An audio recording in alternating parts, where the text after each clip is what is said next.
জয় শ্রীরাম জয় শ্রীরাম জয় শ্রীরাম জয় শ্রীরাম জয় শ্রীরাম জয় শ্রীরাম জয় শ্রীরাম জয়। কিরে তুই এখনো ঘুম থেকে উঠিসনি? মা মা তুমি আসো, মা তুমি বাইরে যেও না, মা বাইরে যেও না। আরে এত ভয় কেন পাচ্ছিস? বাইরে না ভূত হাঁটতেছে জানো, আবার আমাকে ধরে ডাকতেছে বলে এদিকে আয়, এদিকে আয়, জানো মা বাইরে যেও না, বাইরে যাও না। ও বাইরে না ভূত আসছে, পেতনি আছে, পেতনি। বলিস কি? সত্যি?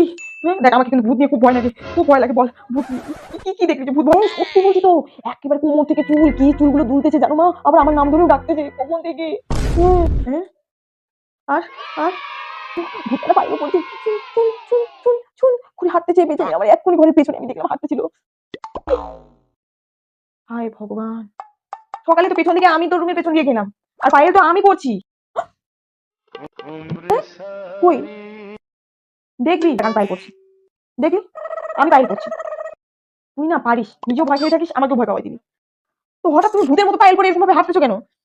আমি তো একবার ভয় পাই গেছি। ওর তাড়াতাড়ি।